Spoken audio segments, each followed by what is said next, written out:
Hasta la Vista. Pat picked up the cup of coffee, then put it down again. It was too hot. Actually, it wasn't coffee at all, at least not the way the Americans drank it. The Mexicans call it cafe con leche, and it was half coffee and half milk. Pat blew over its surface to cool it, then drank some in slow, hesitant sips. The camarero brought his toast. Pat murmured gracias and quickly scanned the main casilla from his vantage point of the open patio. He turned his attention to the newspaper he had bought from the farmacia on the corner. It was 2 days old, having been imported from the capital, but it was the only English-language newspaper in Mexico. The headlines amused him. His native country, Canada, rarely made the front page down here. Today was an exception. The feature story concerned a scandal involving a cabinet minister and a West German call girl. It was one of the back pages, however, which made the lines in his face tighten and was responsible for his toast getting cold. It was a small item about 4 Americans and 2 Canadians being busted for possession of several kilos of marijuana. They were being held without bail at the Acapulco city compound. Normally Pat would have read an item like this and gone on to finish his breakfast. This was different, though. The 2 Canadians were from his hometown. Furthermore, he recognized their names. His first impulse was to go and see them. They weren't exactly close friends, more like friends of friends. He had met one of them, but only once, and his face was blurred in his memory. His second impulse was caution. There was nothing he could do to help them, and it might be dangerous to get involved. His coffee was cold. He left a few pesos for his unfinished breakfast and returned to his motel room. The motel room was in a quiet area of Acapulco, about 4 or 5 blocks from the beach.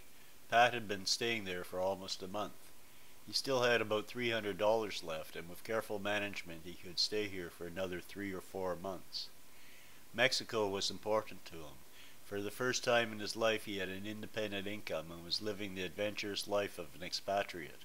He was writing a novel and felt not a little like Hemingway. He would wake early and go for a swim in the ocean, followed by a freshwater shower to wash away the salt. After breakfast he would return to his room and begin the serious business of writing. The novel was coming slowly but surely. He was on page 90, but was beginning to feel dissatisfied with it. A lot of the time he wouldn't be writing at all, but would just stare blankly into space. From 11 in the morning to late afternoon it was too hot to walk outside. He was forced to stay in the cool sanctuary of his room.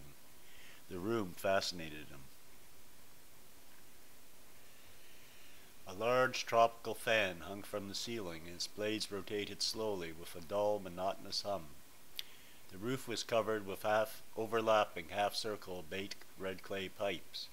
This made the roof waterproof, yet allowed the hot air to rise and escape.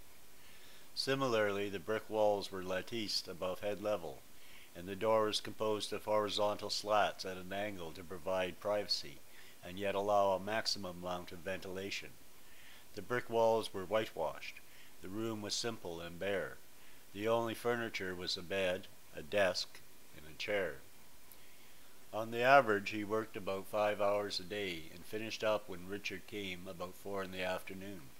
Richard usually carried some grass with him, and they would smoke up before going out for supper.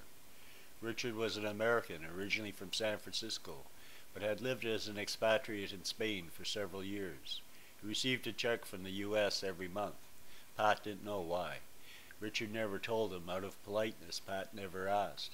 He was in his early 30s, at least 10 years older than Pat.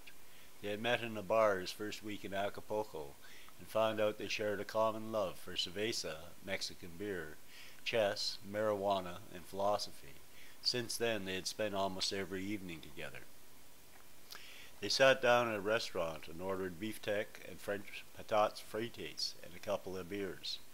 Pat told him about the article in the paper. Richard was sympathetic but cautious about getting involved. "It's your friends," he said simply. They decided to score some gold smoke and took a taxi to the Zona Rojo.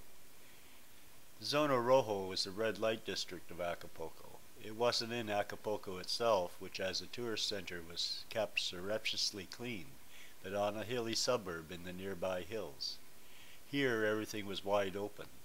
As soon as Pat got out of the cab, a young American his own age tried to sell him a watch for $5, explaining the girl he had been with was so good that he just had to go back for seconds. Pat shook his head and found his way through the complicated maze of lights.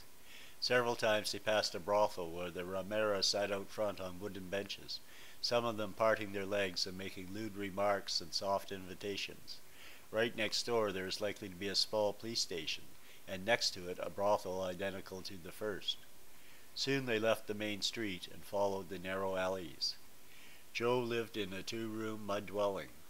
The outer room was a porch where he had hung mosquito netting in a hammock. Joe was a Negro originally from San Francisco. He'd come to Mexico 18 years ago and stayed ever since. He didn't ever expect to go back to the States. Pat and Richard bought a couple of ounces of Acapulco gold. For the next 2 days, Pat busied himself writing. The bus was still bothering him. Whenever he thought of the 2 Canadians in jail, he felt guilty that he hadn't done anything to help them. As far as possible, he tried not to think about it. There are other things bothering him as well, namely a lower molar. The tooth had been causing him problems on and off for the last 6 months. Pat hated going to a dentist, kept postponing it. Now it started aching again, a dull, throbbing ache that was virtually impossible to ignore. There are 2 kinds of dentists in Acapulco, native and tourist. Their prices varied accordingly. Reluctant to spend a month's rent on a single tooth, Pat searched out a native dentist called Senor Gomez. The waiting room was small and dingy. Pat sat down in the chair apprehensively.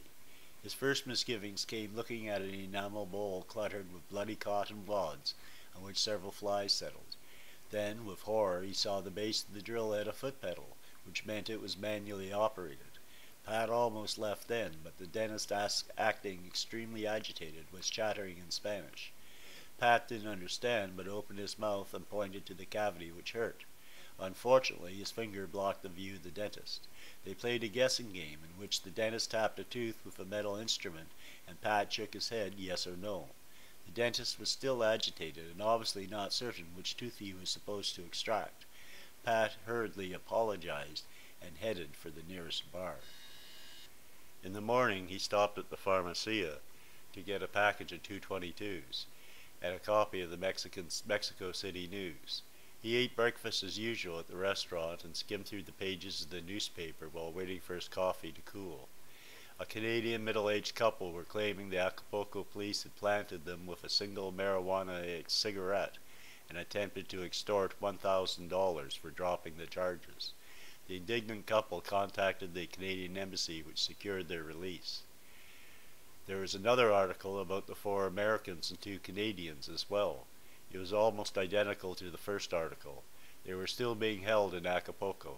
There was no mention of either bail or the embassy. Pat threw down the paper in disgust. The embassy might not even know about them. Somebody had to do something. He made a decision and returned to his motel room. Later that morning, when his personal supply of marijuana had been stashed on a pier about a mile from the center